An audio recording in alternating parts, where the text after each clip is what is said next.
നമസ്തേ, രഞ്ജിനി വിനോദ് ബ്ലോഗിലേക്ക് ഏവർക്കും സ്വാഗതം.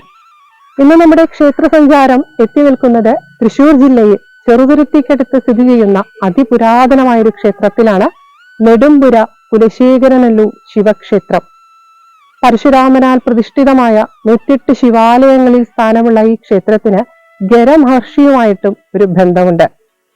തച്ചന്മാരിൽ വെച്ച് തച്ചനായ പെരുന്തച്ചനാണ് ഈ ക്ഷേത്രം നിർമ്മിച്ചത് എന്നൊക്കെ ഐതിഹ്യങ്ങളുണ്ട്. ഗജപൃഷ്ഠാകൃതിയിലുള്ള അതിബൃഹത്തായ ശ്രീകോവിൽ കാണേണ്ട ഒരു കാഴ്ച തന്നെയാണ്.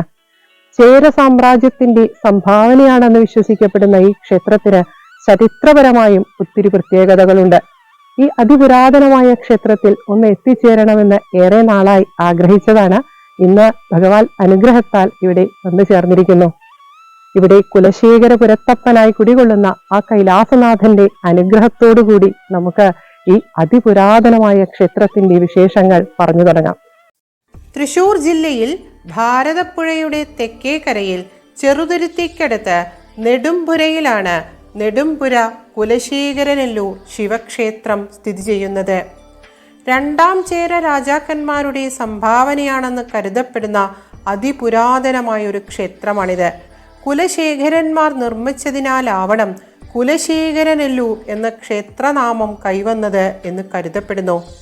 പരശുരാമ പ്രതിഷ്ഠിതമായ 108 ശിവാലയങ്ങളിൽ ഉൾപ്പെടുന്ന ഈ ക്ഷേത്രത്തിൽ പരശുരാമൻ പ്രതിഷ്ഠിച്ച് ഉപാസന നടത്തി എന്ന് വിശ്വസിക്കുന്നുണ്ടെങ്കിലും ഖരമഹർഷിയാണ് പ്രതിഷ്ഠ നടത്തിയത് എന്നും ഐതിഹ്യങ്ങളുണ്ട്. കിഴക്ക് ദർശനമായി കൈലാസനാഥൻ പരിലസിക്കുന്ന ഈ പുരാതന ക്ഷേത്രം പ്രഥമ ദർശനത്തിൽ തന്നെ ഒരു മഹാക്ഷേത്രത്തിൻ്റെ എല്ലാ സൂചനകളും സമ്മാനിക്കുന്നുണ്ട്. വളരെ അകലെ നിന്നുപോലും ദൃശ്യമാകുന്ന അതിബൃഹത്തായ ശ്രീകോവിൽ പഴമയുടെ പ്രൗഢി വിളിച്ചോതുന്നുമുണ്ട്. കിഴക്ക് വശത്ത് ക്ഷേത്രമതിലിന് പുറത്ത് വടക്ക് കിഴക്കേ മൂലയിലാണ് ക്ഷേത്രകുളം സ്ഥിതി ചെയ്യുന്നത്. ക്ഷേത്രമതിൽക്കകം അതിവിശാലമാണ്. നാലമ്പലത്തിന് പുറത്ത് വലിയ ബലിക്കല്ല് കഴിഞ്ഞിട്ടാണ് നന്ദികേശ്വരൻ കുടികൊള്ളുന്നത്. കണ്ണിമ വെട്ടാതെ അത്യന്തം ശ്രദ്ധയോടും ഭക്തിയോടും ഏകാഗ്രതയോടും കൂടി തൻ്റെ പ്രിയപ്പെട്ട ഭഗവാനെ ദർശിച്ചു കൊണ്ടിരിക്കുന്ന നന്ദികേശ്വരന് ഒരു നിതാന്ത സാധകൻ്റെ ഭാവമാണുള്ളത്. ആ ഒരു ഭാവം, അതായത് ആ ഭക്തിയും ഏകാഗ്രതയും വിശ്വാസവും ഉൾക്കൊണ്ട ഒരു വിശുദ്ധ ഭാവത്തോടുകൂടി വേണം ഇവിടെ വാഴും ഭഗവാന്റെ സമീപത്തേക്ക് ഏതൊരു ഭക്തനും എത്തിച്ചേരേണ്ടത് എന്നും മനസ്സിലാക്കാവുന്നതാണ്. ശ്രദ്ധാനന്ദി ഇവിടെ കുടികൊള്ളുന്നതിനാൽ തന്നെ ഇവിടെ വാഴും ഭഗവാന് രൗദ്രഭാവത്തോടൊപ്പം ഒരു ഗുരുഭാവവുമുണ്ട് എന്ന് ഭക്തന്മാർ പറയുന്നു. നാലമ്പലത്തിലേക്ക് പ്രവേശിക്കുമ്പോൾ തന്നെ പൗരാണികതയുടെ അടയാളങ്ങൾ ഓരോ കാഴ്ചകളും പങ്കുവെക്കുന്നുണ്ട്. കേരളത്തിലെ ഏറ്റവും വലുപ്പമേറിയ ശ്രീകോവിലുകളിൽ ഒന്നായ ഇവിടുത്തെ ഗജപൃഷ്ഠാകൃതിയിലുള്ള ഇരുനില ശ്രീകോവിൽ വാക്കുകൾക്ക് അപ്പുറത്തുള്ള ഒരു വിസ്മയ കാഴ്ച തന്നെയാണ്. ഈ ശ്രീകോവിൽ പ്രവഹിപ്പിക്കുന്ന ആ അലൗകികമായ അനുഭൂതി നമ്മുടെ ആത്മാവിലാണ് വന്നു പതിക്കുന്നത്. വർണ്ണനാതീതമായ ഒരു ദിവ്യാനുഭവം തന്നെയാണിത്. മുഖമണ്ഡപത്തോടുകൂടിയ ശ്രീകോവിലിൻ്റെ ഇരുനിലകളും ചെമ്പുമേഞ്ഞിട്ടുണ്ട്. കരിങ്കല്ലും മണ്ണും ചേർത്ത് നിർമ്മിച്ചിരിക്കുന്ന ശ്രീകോവിലിൻ്റെ ഭിത്തികളിൽ ധാരാളം ശില്പങ്ങൾ കാണുവാനുണ്ട്. പ്രൗഢഗംഭീരമായ ഈ അത്ഭുത നിർമ്മിതിയിൽ തച്ചന്മാരിൽ വെച്ച് തച്ചനായ പറയിപെറ്റ പന്തിരുകുലത്തിലെ ഉളിയന്നൂർ പെരുന്തച്ചൻ്റെ കയ്യൊപ്പ് പതിഞ്ഞിട്ടുണ്ട് എന്നൊക്കെ ഐതിഹ്യങ്ങളുണ്ട്. പടികളോടുകൂടിയ ഉയരമേറിയ ആ ശ്രീകോവിലിൽ സാക്ഷാൽ പ്രപഞ്ച പിതാവ് അനന്തമായ അനുഗ്രഹം പ്രദാനം ചെയ്തുകൊണ്ടങ്ങനെ പരിശോഭിക്കുന്നു. ശ്രീകോവിലിനു മുമ്പിൽ സ്ഥിതി ചെയ്യുന്ന ചതുരാകൃതിയിലുള്ള അഴികളോടുകൂടിയ നമസ്കാര മണ്ഡപം തനത് കേരള ദ്രാവിഡ ശൈലിയുടെ ദൃശ്യഭംഗിയാണ് പങ്കുവെക്കുന്നത്. വെട്ടുകല്ലിൽ പടുത്തുയർത്തിയ നാലമ്പലം അതിവിശാലവുമാണ്. ഒട്ടേറെ ദാരുശില്പചാരുത അവകാശപ്പെടാനുള്ള ഈ പുരാതന ക്ഷേത്രത്തിൻ്റെ വാസ്തുശില്പ ഭംഗി എടുത്തു പറയേണ്ടതാണ്. പെരുന്തച്ചൻ നിർമ്മിച്ച ക്ഷേത്രം പിന്നീട് പുതുക്കി പണിതപ്പോൾ തച്ചുശാസ്ത്രപ്രകാരമുള്ള കണക്ക് മുട്ടിക്കുവാൻ കഴിയാതെ മനസ്സുനൊന്ത് മൂത്താശാരി പെട്ടെന്ന് കാലയവനികയ്ക്കുള്ളിൽ മറഞ്ഞുപോയി എന്നൊക്കെ കഥകളുണ്ട്. ഉപദേവതയായ ഗണപതി ഭഗവാൻ അപ്പക്കൊതിയനായതിനാൽ ഇവിടെ ഭഗവാന് അപ്പം വഴിപാട് വിശേഷമാണ്. 2 തന്ത്രിമാർ ഉള്ള ക്ഷേത്രമാണിത്. ക്ഷേത്രത്തിലെ ഊരാളസ്ഥാനം മാത്തൂർമന, കരിപ്പാൽമന, മേക്കാട്ടുമന, തിരുവല്ലക്കാട്ടിൽമന, കപ്ലിങ്ങാട്ടുമന, വൈലിശ്ശേരിമന എന്നീ 6 മനകൾക്കാണ്. ക്ഷേത്രത്തിനുള്ള കുലശേഖര ബന്ധം ക്ഷേത്രത്തിൻ്റെ പൗരാണികതയാണ് കാണിക്കുന്നത്. ഇത്രയും പ്രൗഢഗംഭീരമായ 108 ശിവാലയങ്ങളിൽ ഉൾപ്പെടുന്ന ഈ മഹാദേവ ക്ഷേത്രം എന്തുകൊണ്ടാവും ചരിത്രത്തിൻ്റെ താളുകളിൽ ഇടം പിടിക്കാതെ പോയത് എന്നത് ഒരു ചോദ്യം തന്നെയാണ്. ആധികാരിക വിവരങ്ങളൊന്നും തന്നെ ഇപ്പോൾ ലഭ്യമല്ലാതെ ആയിരിക്കുന്നു. ചേര രാജാവായിരുന്ന ഇന്ദുഗോതയുടെ പുരാതന ശാസനങ്ങളിൽ ഈ ക്ഷേത്രത്തിനെ കുറിച്ച് പരാമർശമുണ്ടെന്ന് പറയപ്പെടുന്നു. പണ്ടൊക്കെ 18 പറ അരിയുടെ നിവേദ്യം ഇവിടെ ഉണ്ടായിരുന്നതായി പഴമക്കാർ പറയുന്നു. ഈ ക്ഷേത്രം നെടുമ്പുറയൂർ നാട്ടിലെ പ്രധാന ക്ഷേത്രമായിരുന്നുവെന്നും നെടുമ്പുറയൂർ നാടുവാഴി കോതരവിക്ക് ഈ ക്ഷേത്രവുമായി ബന്ധമുണ്ടായിരുന്നു എന്നൊക്കെ വാമൊഴികളുണ്ട്. പഴയകാലത്ത് ഓത്തും ഓത്തൂട്ട് സദ്യയും ഗംഭീരമായി ഇവിടെ നടന്നിരുന്നു എത്രേ. മതിൽക്കകത്ത് തന്നെ ഒരു വിഷ്ണു ക്ഷേത്രമുണ്ട്. നമസ്കാര മണ്ഡപമൊക്കെയുള്ള സാമാന്യം വലിപ്പമുള്ള ഒരു ക്ഷേത്രം തന്നെയാണിത്. ഇവിടെ ശ്രീകൃഷ്ണ ഭാവമാണ് ഭഗവാന് എന്നാണ് ഭക്തന്മാർ പറഞ്ഞറിഞ്ഞത്. ദുർഗാ ഭഗവതിയും ശാസ്താവും ഉപദേവതമാരായി ഇവിടെയുണ്ട് എന്ന് പറഞ്ഞു കേട്ടെങ്കിലും ഉപദേവതമാരുടെ പേരുകളൊന്നും എഴുതി വെച്ചിട്ടില്ലാത്തതിനാൽ വ്യക്തത കൈവരിക്കുവാൻ സാധിച്ചില്ല. ഏകദേശം 75 വർഷങ്ങൾക്ക് മുമ്പ് കിഴക്ക് വശത്ത് ഉള്ള ക്ഷേത്രക്കുളം വൃത്തിയാക്കുവാനായി വറ്റിച്ചപ്പോൾ കുളത്തിന് നടുക്കായി ഒരു വിഷ്ണു വിഗ്രഹം കണ്ടുത്രേ.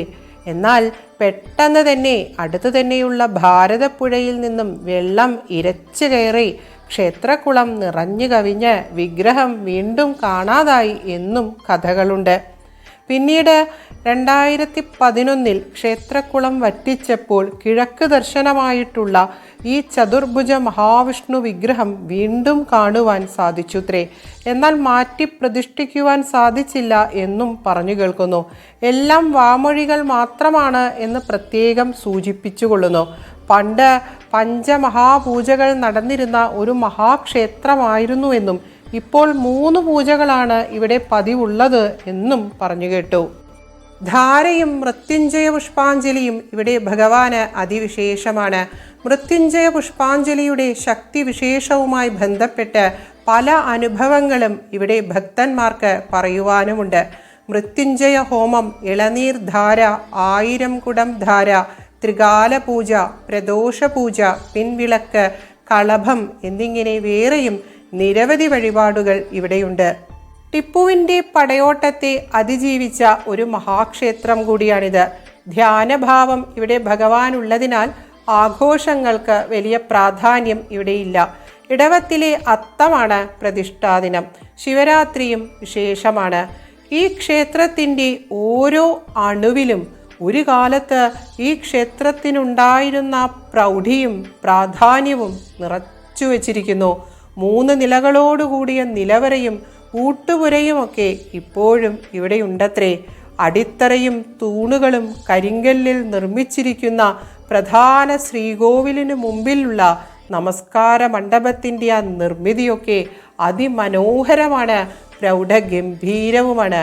ഏകദേശം 50 അടിയിലേറെ പൊക്കമുള്ള ഗജപൃഷ്ഠാകൃതിയിലുള്ള ശ്രീകോവിൽ എന്ന മഹാസൗധം ഈ ക്ഷേത്രത്തിൻ്റെ പ്രധാന ലക്ഷണമായി, അടയാളമായി, മഹത്തായ കാഴ്ചയായി കാലത്തിനെ അതിജീവിച്ചും കൊണ്ട് ഇവിടെ അങ്ങനെ നിലനിൽക്കുന്നു. ഇത്രയും ഉയരവും വലിപ്പവും വ്യത്യസ്തതയുമുള്ള ഈ ശ്രീകോവിൽ ഈ ഗ്രാമത്തിൽ എങ്ങനെ നിർമ്മിച്ചു എന്ന് ചിന്തിക്കുമ്പോൾ തന്നെ നമ്മുടെ പുണ്യ പൈതൃക ഭൂമികൾ എത്ര ശ്രേഷ്ഠമായ ചൈതന്യത്തെയാണ് പ്രവഹിപ്പിക്കുന്നത് എന്ന് തിരിച്ചറിയുവാനും സാധിക്കുന്നു. ഇത്രയും പ്രൗഢഗംഭീരമായ ക്ഷേത്രം എന്തുകൊണ്ടാണ് ഇപ്പോഴും അപ്രശസ്തമായി തുടരുന്നത് എന്നു മാത്രം മനസ്സിലാകുന്നില്ല. ഇനി അതാണോ ഭഗവൽ ഇച്ഛ എന്നും അറിഞ്ഞുകൂടാ. ഏറെ നാളത്തെ ആഗ്രഹമാണ് ഇന്ന് ഭഗവൽ അനുഗ്രഹത്താൽ സാധിച്ചിരിക്കുന്നത്. പക്ഷേ ഉത്തരം കിട്ടാത്ത ഒത്തിരി ചോദ്യങ്ങൾ ഇനിയും ബാക്കിയാണ്. കൈലാസനാഥൻ വാണരുളുന്ന ഈ പുണ്യപുരാതന ഭൂമി ഒരച്ഛൻ്റെ സ്നേഹവും കരുതലും വാത്സല്യവും സംരക്ഷണയും തന്നെയാണ് പങ്കുവച്ചത്. ഈ പുണ്യപുരാതന ഭൂമി ഗതകാല പ്രൗഢിയിലേക്ക് തിരിച്ചു പോകേണ്ടതുണ്ട്. ഇതെല്ലാം കാലത്തിൻ്റെ ഗതിയിൽ നഷ്ടമായി പോകുവാൻ പാടില്ലാത്ത അപൂർവമായ പുണ്യനിധി തന്നെയാണ്. അതിനായി ഇത്തരം പുണ്യ പൈതൃക ഭൂമികളെയും അനാദിയായ സനാതന ധർമ്മത്തെയും നെഞ്ചിലേറ്റുന്ന ഭക്തന്മാർ എത്രയും പെട്ടെന്ന് സജ്ജമാവട്ടെ എന്ന പ്രാർത്ഥനയോടെയാണ് ഞങ്ങൾ തിരിച്ചിറങ്ങുന്നത്. തീർച്ചയായും ഈ മഹാക്ഷേത്രം തൊട്ടറിയേണ്ട വിസ്മയം തന്നെയാണ്.